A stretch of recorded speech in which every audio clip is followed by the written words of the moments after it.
me pasion, me kurajo, të guximshëm, të vendosur. Përreth nesh, njerëzit jetojnë plotësisht të angazhuar. Jemi dëshmitar okular se si atletët i shtyjnë kufijt e aftësive të tyre fizike. Si për Marsit i çojnë industritë përpara, dhe njerëzit krijues e eksplorojnë potencialin e artit dhe performancës. Jeta jetohet më mirë kur je i angazhuar plotësisht. Por po sikur të bënim të njëjtën gjë me besimin tonë, po sikur ta çonim besimin në një nivel më të lartë nga sa mendonim se mund të ishte, ne si besimtarë jetojmë jetën plotësisht të angazhuar. Jemi plotësisht të përkushtuar, tërësisht të përfshirë. Edhe vetë do të habiteshit nga ata që mund të bëheni përmes fuqisë së Perëndisë. Ju jeni të pakufishëm dhe jeni plotësisht të angazhuar.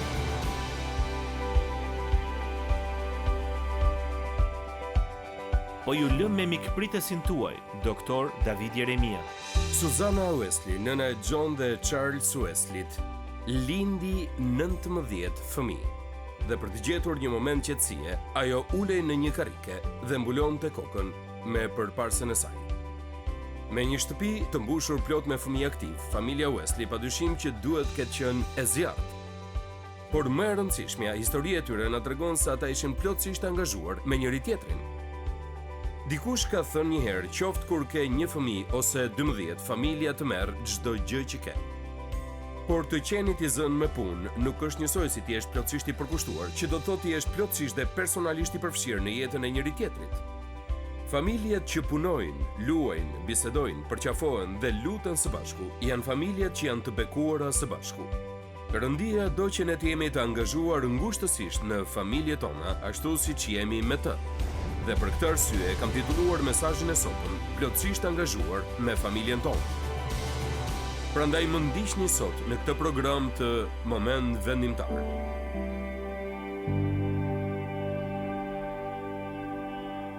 Kam lexuar për një njeri që ka thënë se përpara se të martohej kishte 6 teori se si të rriste fëmijët. Ai thot tani kam 6 fëmijë, por nuk kam asnjë teori. Jam i sigurt që keni dëgjuar për këshillën e përmbledhur të Mark Twainit për të rritur fëmijët. Ai thot gjërat shkojnë shumë vaj derisa fëmia bëhet 13 vjeç. Kjo është koha kur duhet i futesh në një fuqi, t'ja mbyllësh mirë kapakun dhe t'i ushqesh përmes një vrime. Dhe pastaj vazhdon kur të mbush 16 vjeç, mbyllë vrimën. Jo, nuk mendoj se duhet kjo. Nëse ka patur ndonjëherë një kohë kur kemi patur nevojë për inkurajim dhe udhëzime për këtë pjesë të jetës familjare, ajo kohë është tani. Por le të tregojmë të sinqert, prindërimi është i vështirë. Unë kam 4 fëmijë dhe 12 nipër dhe mbesa në të gjitha fazat e jetës. Dhe ende kemi disa fëmijë të vegjël që na vinë në shtëpi dhe aty kemi një kuti të madhe me blloqe. Dona i ka sistemuar që t'i kenë kur të vinë. Kur vjen njëri prej tyre është qetësi. Kur vinë 2, gjërat bëhen interesante. I telefonova Jenniferit dhe i thashe gjeta këtë, mendoj se duhet ta dëgjosh këtë dhe më thuaj nëse është e vërtet. Dhe po qeshte me të madhe gjatë gjithë kohës. Këto janë ligjet e pronave për një fëmijë. Ligjet e pronave për një fëmijë. Nëse më pëlqen, është e imja. Nëse është në dorën time, është e imja. Nëse ti ma merr, prapë është e imja. Nëse unë e kisha para pak kohësh, është e imja. Nëse është e imja, atëherë në asnjë mënyrë nuk duhet jetë e jotja. Nëse po bëj apo po ndërtoj diçka, të gjitha pjesët janë të mijat. Nëse duket si e imja, është e imja. Nëse e shoh unë i pari, është e imja. Nëse po luan me diçka dhe e lëshon, automatikisht bëhet e imja. Nëse është e thyer, është e jotja. Ligjet e pronësisë për një fëmijë. E po Biblia tek Efesianëve 6 na thot: fëmijë binduni prindërve tuaj në Zotin, sepse kjo është e drejtë. Ndero baban tënd dhe nënën tënde, ky është urdhërimi i parë me premtim, që ti t'jesh mirë dhe t'jetosh gjatë mbi dhe. Dhe ju etër, mos provokoni për zemrim fëmijët tuaj, por i edukoni në disiplinë dhe në këshill të Zotit.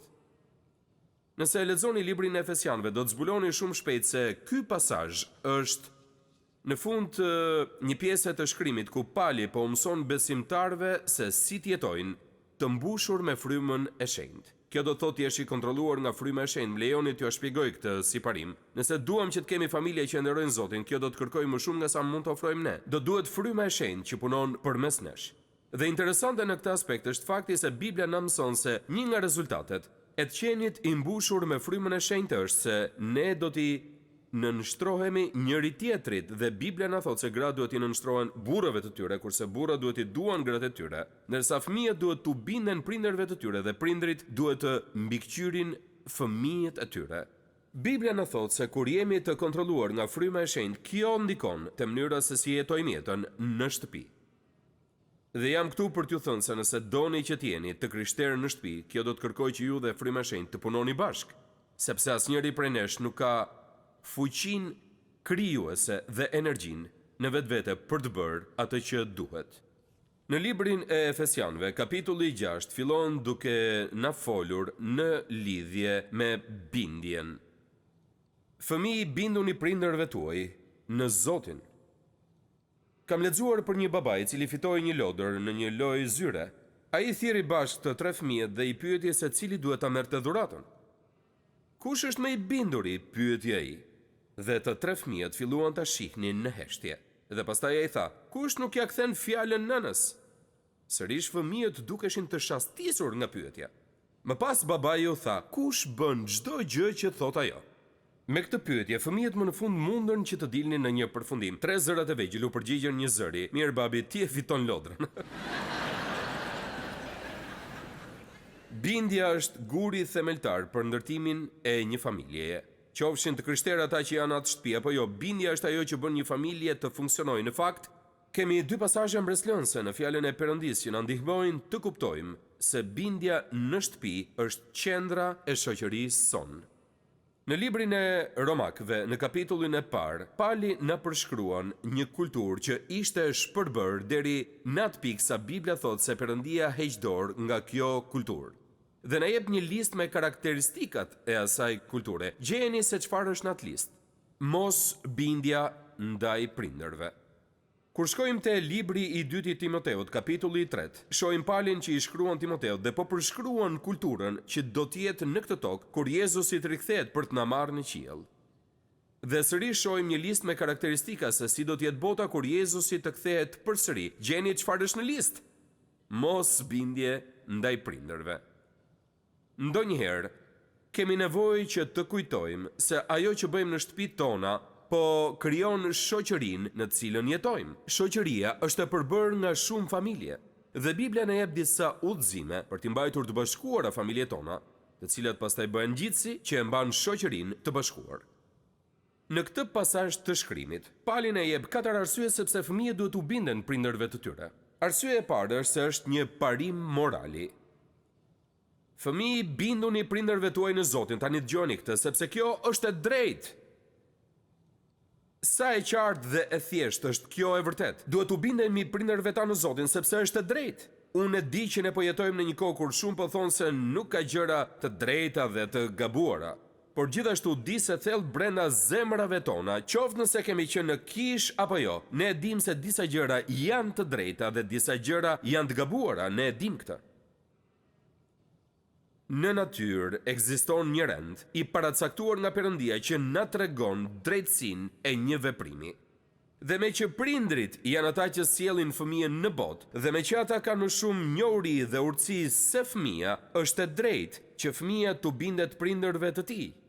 Në letrën e Palit drejtuar Kolosianëve kemi një varg të ngjashëm që duket gati si i njëjti varg që sapo lexuam, por kemi një ndryshim të vogël të mrekullueshëm. Kolosianëve 3:20 thot: "Ju binduni prindërve në çdo gjë, sepse kjo është e pranueshme për Zotin." A doni që ta kënaqni Zotin? Atëherë bëni atë që është e drejtë. Nëse doni që ta nderoni Zotin që ju ka formuar, ju ka dhënë jetë dhe që dërgoi birin e tij të vetëm në këtë botë për shpëtimin tuaj, atëherë pse nuk bëni atë që është e drejtë? Fëmijë, binduni prindërve tuaj në Zotin, sepse kjo është e drejtë. Numri 2. Ne duhet u bindemi prindërve tanë sepse bashkë me të kemi një premtim. Efesianëve 6:2 thot: "Ndero baban tënd dhe nënën tënde." Ky është urdhërimi i parë me premtim. Këtë pasazh e kam lexuar shumë herë përgjatë viteve, por pa u përpjekur që të kuptoj se çfarë nënkupton. Pastaj u riktheva dhe kuptova se është shumë i veçantë. Kthehet pas deri tek Eksodi 20, kur ne kemi 10 urdhërimet. Dhe urdhërimi në vargun 12 është: do të nderosh atin tënd dhe nënën tënde, me qëllim që ditët e tua të jenë të gjata mbi tokën që Zoti, Perëndia yt, po t'i jep.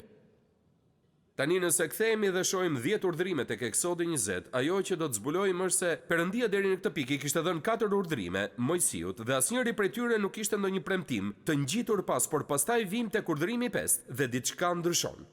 Pse një premtim?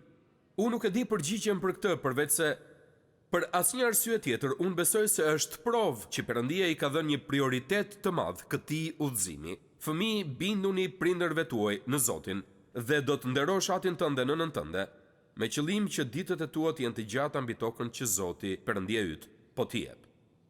Ne duhet të bindemi prindërve tanë në këtë kulturë, sepse ky është projektimi i Perëndisë. Dhe Perëndia thotë se gjatë këtij rrugtimi do të kthejmë kokën pas dhe do të jemi të lumtur që e kemi bërë. Edhe nëse mund të hasim vështirësi tani, të hasësh vështirësi për t'ju bindur prindërve është pjesë e procesit të shkëputjes prej tyre që ne kalojmë, ndërsa plakemi. Por nëse përpiqemi ta shpejtojmë këtë proces përpara kohe, kjo ka për të na sjellë dëme të mëdha neve dhe familjeve tona. Numri 3. Biblia na thotë se duhet të bindemi prindërve tanë sepse kjo na siguron mbrojtje nga lëndimet. Fëmijë, binduni prindërve tuaj në Zotin dhe pastaj thot në vargun 3 që ti të jesh mirë. Kuptoni që në jetë, parimi i shërbimit, i punës dhe i të qenit i nënshtruar ndaj njerëzve që janë mbi ne është një proces ndërtues. Nëse ne nuk e kuptojmë se çfarë do thotë që t'i japësh llogari dikujt, atëherë ne nuk kemi të drejtë të kërkojmë llogari asnjëriu. Autoriteti mësohet në familje, mësohet në shtëpi. Biblia thotë se nëse ne u bindemi prindërve, kjo do t'jetë e dobishme për ne. Ja se cila është arsye e katërt, sepse promovon jetë të gjatë. Tani e di që të gjithë u bën të vëmendshëm për këtë, sepse të gjithë duan jetë të gjatë. Që ti të jetosh gjatë mbi dhe. Fëmijët e bindur në 10 vjetër vërtet jetonin më gjatë. Dhe disiplina në jetën e një fëmije zakonisht është e dobishme për shëndetin e mirë. A do thot kjo se një njeri që është i pabindur gjithmonë vdes më i ri, kurse ai që është më i bindur jeton gjithmonë deri në të 90-tat? Unë e di që të gjithë po mendojnë për shembuj të njerëzve të mirë, të pabindur dhe jo autoritar që kanë jetuar deri në 95 vjeç. Dhe mbase e keni në familje. Dhe po vrisni mendjen se si e ka dalë. Por më lejoni t'ju shpjegoj diçka. Këtu në këtë pjesë të shkrimit kemi të bëjmë me fjalë të urta dhe fjalët e urta jo domosdoshmërisht janë premtime. Fjalët e urta tregojnë se si është jeta. I gjithë libri i fjalëve të urta, që është shkruar nga Solomoni, njeriu më i mençur që ka jetuar ndonjëherë, është një libër me shprehje, gjëra që të tregojnë se si funksionon zakonisht jeta. Ne duhet të dimë ndryshimin mes një fjale të urtë dhe një premtimi. Për shembull, në muajin prill në Portland të Oregonit, bëni mirë të mbani me vete një çadër. Kur shihni një qen pitbull që fle, bëni mirë që të mos i tërhiqni veshin. A bie gjithmonë shi në Portland në një ditë prilli? A do të kafshoj gjithmonë krahun pitbulli nëse i tërhiqni veshin? Jo, mbase jo, por këto janë të vërtetat jetës që zakonisht mund t'i besojmë. Dhe leta pranojmë një njeri që rritet rebel kundër absolutisht çdo lloji kontrolli, e ka vendosur veten në një shteg që të çon drejt dekurajimit dhe shkatërimit dhe jo drejt një jete të mirë. Këto rrugë rebele kanë një mënyrë për ta marrë tarifën e tyre gjatë viteve që kalonin në tokë. Njerëzit që ndjekin udhëzimet e Perëndisë kanë mundësi shumë herë më të mirë për të jetuar një jetë relativisht të mirë për një periudhë relativisht të gjatë. Unë ju rekomandoj që ta ndiqni këtë parim. Bindje plotësisht e angazhuar. A i kuptua të gjitha këto arsye në këto pak vargje? Pse fëmijët duhet u bindën prindërve të tyre, po kemi 4 arsye të mira? Por në vargun 4, tema ndryshon dhe tani udhëzimet u jepen prindërve. Prandaj në vargun 4 kemi një mbikëqyrje plotësisht e angazhuar. Kjo pjesë e shkrimit është shkruar për prindrit. Tani e di që këtu përdoret fjala etër, prandaj ndonjëherë gratë e përdorin këtë pasazh të shkrimit për të thënë: unë përjashtohem nga përgjegjësia. Kjo është për baballarët. Por dua që t'ju kthej sërish te përgjegjësia, gra, se ja se çfarë kam mësuar. Fjala që është përkthyer etër tek Efesianëve 6:4 është saktësisht e njëjta fjalë që gjendet tek Hebrejve 11:23 ku lexojmë këto fjalë: me anë të besimit Mojsiu, si lindi u fshe nga prindrit e tij 3 muaj. Pra udhëzimi për baballarët në të vërtetë është udhëzim për prindrit. Dhe ka disa parime që mund t'i gjejmë në vetëm një varg të shkrimit që mund ta transformojë familjen tonë nëse do t'i ndiqnim. Dhe gjyshër, këto janë gjëra që mund t'i ndani me fëmijët tuaj në kohën e dur, në çastin e dur, mbase kur ata do të pyesin për këto. Parimi i parë që nxjerrim nga ky varg është parimi i dekurajimit. Dhe ju etër, pra ju prindër, mos provokoni për zemërim fëmijët tuaj. Ky është i vetmi parim negativ që do të gjeni në këto 4 vargje. Pali e nis duke na treguar se çfarë nuk duhet të bëjmë si prindër. Një nga mentorët e mi, një njeri i quajtur Warren Wiersbe, shkruan një paragraf të tërë për këtë, ja se çfarë thot ai. Baballarët i provokojnë fëmijët dhe i dekurajojnë ata duke thënë një gjë dhe duke bërë një tjetër. Duke i fajsuar gjithmonë dhe duke mos i lavdëruar kurrë, duke qenë të paqëndrueshëm dhe të padrejtë në disiplinim dhe duke treguar preferenca në shtëpi, duke bërë premtime dhe duke mos i mbajtur ato, dhe duke i zvetnuar problemet që për fëmijët janë shumë të rëndësishme. Prindrit e krishterë ka nevojë për plotësinë e frymës në mënyrë që të jenë të ndjeshëm ndaj nevojave dhe problemeve të fëmijëve të tyre. Kur Pali po shkruante të njëjtin mësim te Kolosianët, edhe njëra i shton diçka të veçantë. Ai thot, ju etër mos provokoni për zemërim mbi tuaj që të mos i lëshojë zemra. Po ju tregoj diçka që e kam mësuar. Për çdo herë që duhet të thoni jo, shpresoj të keni punuar shumë për të thënë po 8 ose 9 herë. Joja në kontekstin e pove është shumë herë më e fuqishme. Joja në kontekstin e jos gati nuk ka as pak kuptim. Unë lodhem shumë për këtë, shfaqja me e keqe se si të merresh me fëmijët zakonisht gjendet tek futbolli për të vegjëlit. Nëse doni të zbuloni se si të mos i trajtoni fëmijët, shihni një ndeshje të tyre. Sepse kuptoni që parimi duhet jetë: qortojini në fshehtësi, lavdërojini në publik, sa prej jush e dinë se ndodh saktësisht e kundërta e kësaj. Ju i qortoni publikisht që të gjithë mendojnë se ju jeni trajneri burror që duhet jetë trajneri New York Yankees dhe jo i kësaj skuadre të vogël. Dhe nëse ata bëjnë diçka të mirë, i godisni shpatullave ndërsa kthehen për në stol. Nëse rrisni familjen tuaj kështu, para se ta kuptoni, do të keni një tuf rebelësh. Fëmijët sot kanë nevojë më shumë për tifoz se sa për kritik. Ne jemi të zotë për të kritikuar shumë prej nesh, por jo tifoza edhe aq të mirë. Është e kundërta e asaj që mëson bota, por kjo është mënyra e Perëndisë. Perëndia është ai që tha për birin e tij, Jezus Krishtin, në çastin e pagëzimit të tij: ky është biri im i dashur në të cilin jam kënaqur. Kur ka qenë hera e fundit që ky mesazh ka dalë nga goja juaj prindërore? Mos i dekurajoni fëmijët tuaj. Më pas kemi parimin e zellit. Bibla thot, por i edukoni. Të edukosh fëmijët është një shprehje e shkrimit që ka kuptimin ti ndihmosh ata moralisht, mendërisht dhe fizikisht të bëhen ashtu siç duhet. Prindrit duhet të jenë aktiv në përpjekjet e tyre për të ndihmuar fëmijët që të ndërtojnë parimet e duhura. Parimi i zellit dhe pastaj kemi parimin e disiplinimit. Por i edukoni në disiplinë të Zotit, na thot shkrimi. Në versionin e vjetër të Biblës përdoret fjala edukojini, që do thot t'i mësoni ose t'i ndërtoni. Hebrejve 12:6 thot sepse Perëndia ndreq atë që do dhe fshikullon çdo bir që i pëlqen. Disiplinimi është një parim themelor i jetës që po humbet në kulturën e familjeve tona sot. Qeveria thot se nuk mund ta prekësh fëmijën tënd. Fëmijët tuaj dinë gjërat më mirë se sa ju. Por dëgjoni fjalët e urta: birim, mos e përçmo ndëshkimin e Zotit dhe mos urre qortimin e tij, sepse Zoti qorton atë që do, si një baba djalin që atij i pëlqen. Nëse nuk i disiplinoni kur fëmijët, nëse nuk u thoni kur jo, nëse u thoni gjithmonë po për çfarëdo që ata duan, pavarësisht se sa e pavlerë mund të jetë, ajo që po u thoni fëmijëve është se juve nuk ju bëhet vonë dhe se ata mund të bëjnë çfarë të duan. Tani, kemi me 10 vargje mbi disiplinimin në librin e fjalëve të urta, mund t'ju tregoj të gjitha, por nuk do t'i mbani dot mend, sepse janë kaq shumë. Prandaj dua t'ju tregoj 2 gjëra për disiplinimin që i kam mësuar nga studimet dhe nga përvoja ime. Numri 1. Disiplinim për mosbindjen, jo për gabimet. Fëmijët do të bëjnë atë që bëjnë fëmijët, dhe kur nuk duhet të ndëshkohen për një gabim. Ruajeni ndëshkimin për rebelimin dhe mosbindjen, por mos e përdorni për gabimet kota. E dini pse e bëjmë ne këtë? Sepse na irriton. Dhe kur ne irritohemi, duam që të irritojmë dikë tjetër. Disiplinim për mosbindjen dhe kur për gabimet. Dhe parimi i dytë është po aq i rëndësishëm sa i pari. Disiplinim për një vepër individuale, kur si një sulm ndaj karakterit të një fëmije.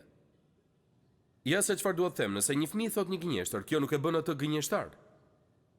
Kur një fëmijë merr një karamele nga dyqani i ëmbëlsirave, kjo nuk e bën atë një hajdut apo grabitës. Ai ka bërë një vepër që është e gabuar dhe duhet të përballet me këtë.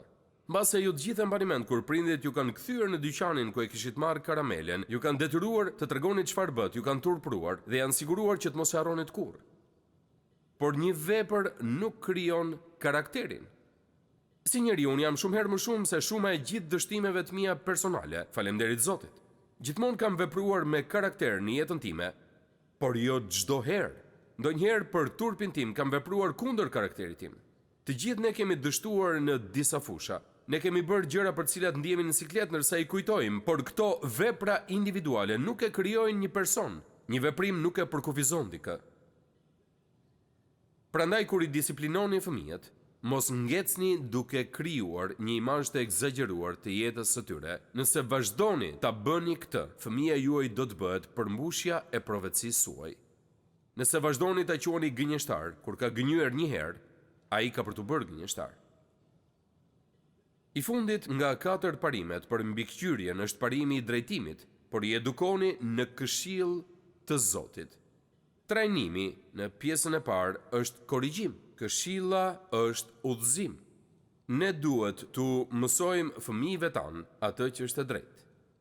Ne duhet t'i ndihmojmë që të mësojnë shkrimin. Më kujtohet teksa jam rritur në shtëpinë e një pastori dhe prindrit e mi më prezantuan me një organizatë të quajtur Shoqata e Mësimit të Biblës.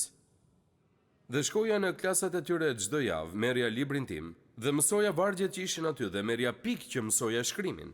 E di që jo gjithmonë e bëja për arsyeën e duhur, por zbulova që duke mësuar vargjet kur je i vogël, ato do të qëndrojnë me ty për jetë.